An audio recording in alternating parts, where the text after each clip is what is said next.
Hello everyone, welcome in my video. आज के इस वीडियो में हम डिस्कस करने वाले हैं डीएवी क्लास 8 का हिंदी चैप्टर नंबर 14 के क्वेश्चन आंसर। इसमें हम पार्ट में से भाषा की बात, बातचीत के लिए, अनुमान, कल्पना, जीवन मूल्य सभी के सॉल्यूशन देखने वाले हैं। तो आगे बढ़ने से पहले वीडियो को लाइक जरूर कर लीजिएगा। तो चलिए शुरू करते हैं हमारा आज का चैप्टर नंबर 14, जो कि है बहू की विदा। तो आइए देखते हैं। इसका पहला प्रश्न हमारा है, पाठ में से प्रमोद कौन था, वह किसकी विदा करवाने आया था? तो उत्तर, प्रमोद 23 वर्ष का सीधा साधा युवक है। वह अपनी नवविवाहिता बहन कमला की विदाई करवाने उसके ससुराल आया है। प्रश्न 2, जीवनलाल कमला की विदा क्यों नहीं करना चाहता था? उत्तर, जीवनलाल कमला को विदा नहीं करना चाहता था क्योंकि उन्हें लगता था कि प्रमोद ने न तो तय की हुई दहेज की राशि उन्हें दी और न ही बारातियों की खातिरदारी अच्छे से की। प्रश्न 3, अपनी विदा न होने पर कमला की क्या प्रतिक्रिया थी? अपनी विदा न होने पर भी कमला ने अपने कष्टों को अपने भाई प्रमोद के सामने व्यक्त न होने दिया। उसने अपने सास और ससुर की तारीफ की। उसने यह भी कहा कि गौरी आ रही है, उसका भी स्वभाव बहुत अच्छा है, आप चिंता न कीजिए, समय के साथ सब ठीक हो जाएगा। अगला प्रश्न 4, राजेश्वरी ने जीवनलाल को क्या समझाया? इसका उत्तर होगा, राजेश्वरी ने जीवनलाल को शराफत और इंसानियत की सही परिभाषा समझाते हुए यह बताया कि बहू और बेटी में कोई अंतर नहीं है, उन्हें कमला की विदाई कर देनी चाहिए। नेक्स्ट प्रश्न 5, अब इसमें हमें सही और गलत का निशान लगाना है। तो देखिए, क का हमारा होगा गलत, ख का सही, ग में भी सही, घ में गलत और लास्ट क्वेश्चन में सही होगा। तो इसको देख करके आप भर लीजिएगा। तो चलिए अगला प्रश्न हमारा करते हैं बातचीत के लिए। प्रश्न 1, बेटी वाले होकर भी हमारी मूंछ ऊंची है, आशय स्पष्ट कीजिए। प्रस्तुत कथन में यह बात स्पष्ट हो जाती है कि यहाँ गर्व अभिमान की बात हो रही है।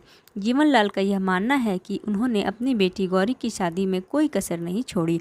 पर्याप्त दहेज और सामान देकर उन्होंने लड़के वालों का मुंह बंद कर दिया है। प्रश्न 2, जीवनलाल, राजेश्वरी तथा कमला के चारित्रिक गुणों पर चर्चा कीजिए।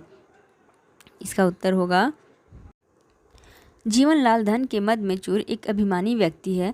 वे पैसों को भावनाओं से अधिक महत्व देते हैं। राजेश्वरी एक समझदार और भद्र महिला हैं। उनमें अन्याय के खिलाफ लड़ने की अद्भुत शक्ति है। कमला एक आदर्श बहू है। वह अपने ससुराल वालों की तारीफ करती है और अपने भाई को सब कुछ सही हो जाने की दिलासा देती है। प्रश्न 4, जीवनलाल किस मरहम की बात करता है, उसे वह मरहम किस प्रकार मिलता है? भारत भूमि से दहेज प्रथा को निर्मूल करने के लिए सबसे पहले युवाओं को अपनी सोच में सकारात्मक परिवर्तन लाने होंगे। उन्हें गुण को प्राथमिकता देनी होगी, न कि दहेज को। कन्याओं को भी शिक्षा के पूरे अवसर प्रदान किए जाने चाहिए ताकि उन्हें भी स्वावलंबी होने का सौभाग्य प्राप्त हो।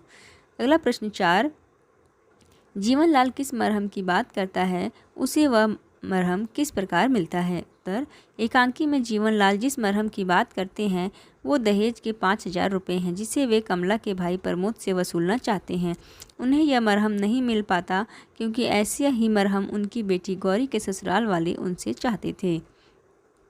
अब नेक्स्ट प्रश्न हमारा है अनुमान और कल्पना। प्रश्न 1, क्या होता यदि राजेश्वरी कमला और प्रमोद का साथ ना देती? यदि राजेश्वरी कमला और प्रमोद का साथ ना देती तो कमला की विदाई लगभग असंभव हो जाती और जीवनलाल को अपनी गलती का एहसास कभी नहीं हो पाता। प्रश्न 2, यदि गौरी की विदाई हो जाती तो क्या होता?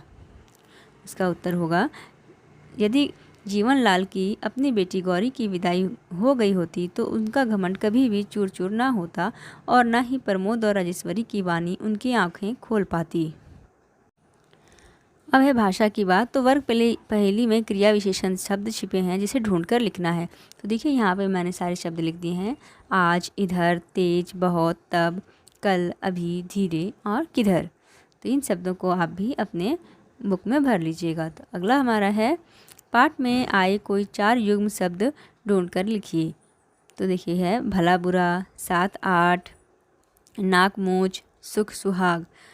नंबर 3, पाठ में आए कोई 4 पुनरुक्त शब्द ढूंढ के लिखिए। पुनरुक्त यानी जिसका 2 बार रिपीटिशन हुआ हो। खड़ी खड़ी, समझाते समझाते, धीरे धीरे, कभी कभी।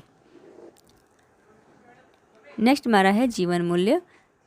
पहला प्रश्न, दहेज प्रथा नैतिक मूल्यों का हनन कर रही है, कैसे? दहेज प्रथा समाज के नैतिक मूल्यों का हनन कर रही है क्योंकि दहेज के लालची ससुराल वाले अपने बहू को तरह तरह से परेशान करते हैं। इतना ही नहीं, कितनी बार तो बहुओं को आग के हवाले कर दिया जाता है। ऐसे में दहेज समाज के लिए एक बदनुमा दाग के सिवा कुछ भी नहीं। प्रश्न 2, बेटा बेटी की समानता सुदृढ़ समाज की नींव है, अपने विचार बताइए। समाज में दोनों लिंगों की समान आवश्यकता होती है। इसमें विषमता आने पर समाज का सही तरीके से चल पाना असंभव है।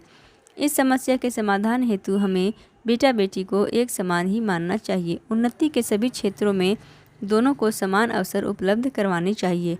ऐसा होने पर ही एक सुदृढ़ समाज की नींव रखी जा सकती है। तो चैप्टर 14 आपका यहाँ पे कंप्लीट हो जाता है। Thank you for watching.